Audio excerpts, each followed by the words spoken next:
Thank you so much for the introduction. So, the study is based on assessment of knowledge, attitude, and perception of smokers and non-smokers in Nigeria regarding tobacco harm reduction strategy.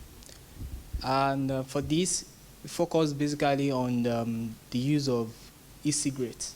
We think that to be our tobacco harm reduction strategy. So, in Nigeria, Nigerians smoke 20 billion cigarettes annually. That was stated by the federal government in 2017, which was published in the newspaper, the notable newspaper in the country, and it's a source of good information that we can find this out. And the point is that should we deprive the smoker the right information? I think no. So I decided to carry out the study to actually checkmate to see how far they are knowledgeable about tobacco harm reduction. But I focused basically on e-cigarette to see how much do they have the information. So 7 billion smokers die yearly, also another information given by the federal government, the Federal Ministry of Health specifically. So now, as I said, should we deprive smokers of the information? So having know that cigarette smoking is harmful to health, and what I noticed basically is that tobacco harm reduction is not something popular in the country. But so I decided to carry out this study to see how far, though I used a very small sample of people just to checkmate and see how much information do they have about tobacco harm reduction. So I decided to carry out the knowledge, attitude, and perception of smokers and non-smokers in Nigeria. So it was a cross-sectional studies. We tried to actually collect data from, though this study, I hope in the future to be able to increase the number of respondents, because we just used about 30, as you see, that we just used a little sample, but I hope to increase this study in the future to see the perception of larger population of the country. So these are how we carry out the study there. So the results, basically we used 30 current smokers and 80 non-smokers to actually checkmate their knowledge, what they think about tobacco harm reduction, specifically e-cigarette. So I will still explain these as I come along. So the first question, one of the questions I've asked them is, do you actually know about, have you heard of e-cigarette before?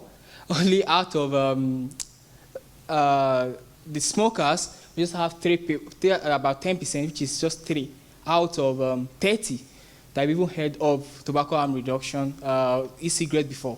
So maybe we can't make any general conclusion on this until we are able to do or use a larger population. But I know it's going to be the same thing, because among healthcare professionals, the information is not really widely spread, especially in Nigeria. So it's really something that the basic, what I notice is that is because maybe the government, and the point is that this tobacco harm reduction is legal, the use of e-cigarettes is legal in the country, but the observation I can actually make from why this is not popular is because we don't really have people that bring the knowledge to the people.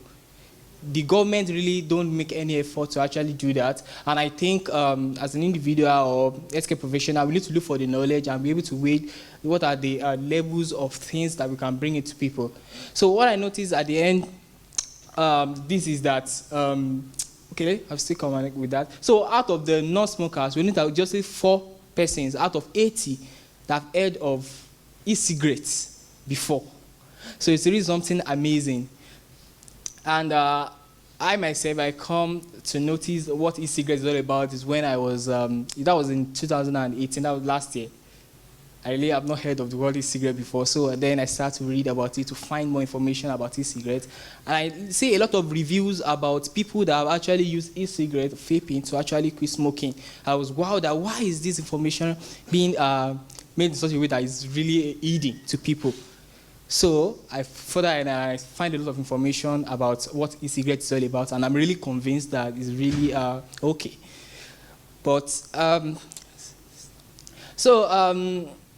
80% of them, after that we actually give the information to them about what tobacco harm reduction is all about, the information, we enlighten them, what is this is this, that. But what I noticed at the end of it is that there is increase in acceptability of this product because many people actually want to stop smoking because of the health concerns. They feel that, okay, this thing is going to harm me, this is going to do this to me. But when we inform them about this safer alternative, many of them have actually tried to stop smoking.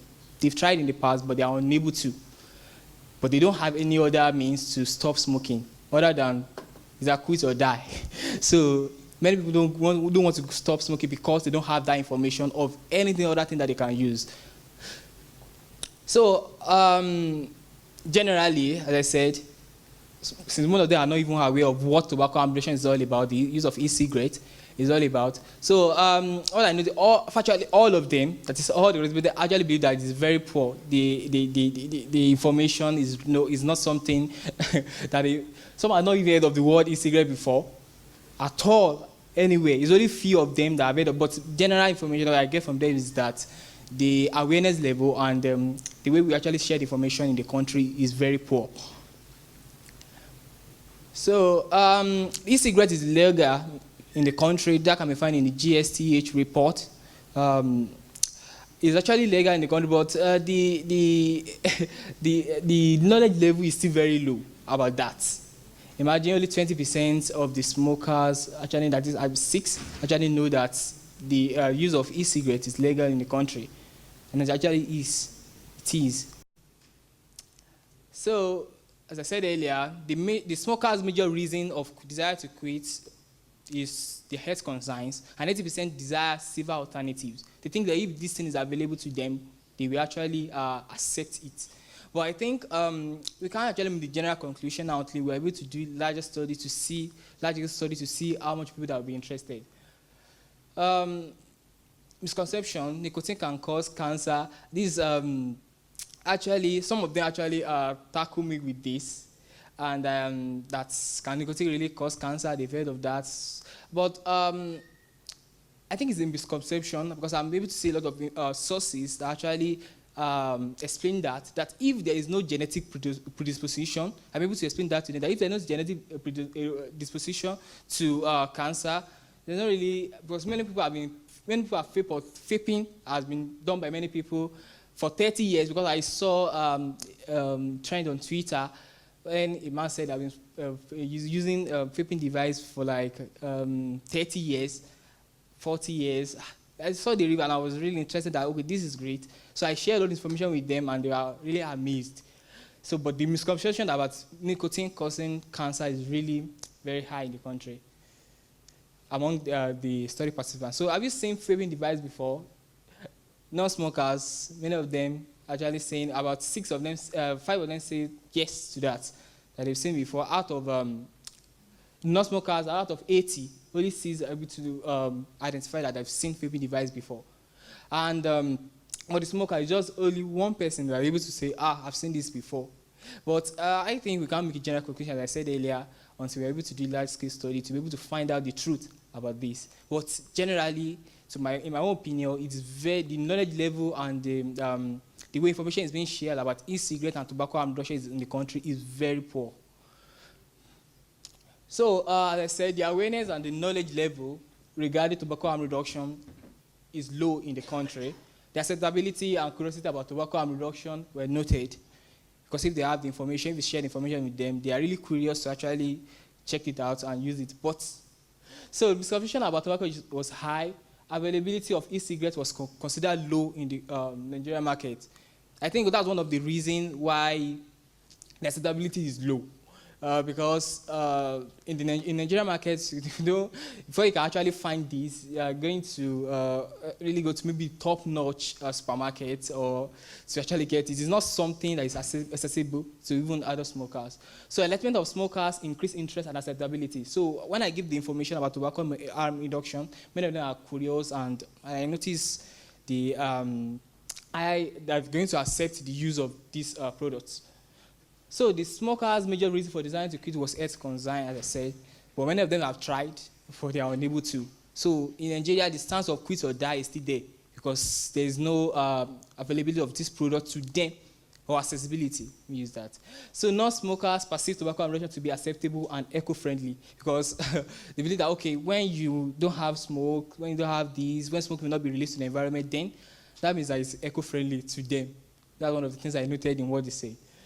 And so based on this, based on the support from KAC, one of these year scholars, so I will aim at improving people's knowledge about tobacco harm reduction in the country by organizing, by looking for speakers that will come and enlighten healthcare professionals, students, smokers and non-smokers, or people who are actually interested in tobacco harm reduction to come together where we train them on tobacco harm reduction. So, and I believe in this and the motivation that KAC, knowledge, action, change. So I want to use that model in the country. The knowledge, we want to improve the knowledge, then we are going to have action because we are going to build critical thinkers and leaders who are going to advocate for tobacco harm reduction in the country. Then we'll start seeing changes. Thank you very much. So recommendation.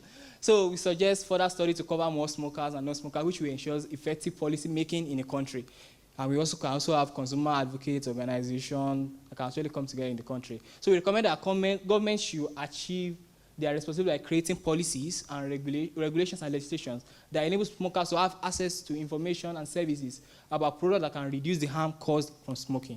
We actually need that in the country. So my project in the country, we follow KAC, knowledge, improve the knowledge, drive action, and create change in the country. Thank you very much.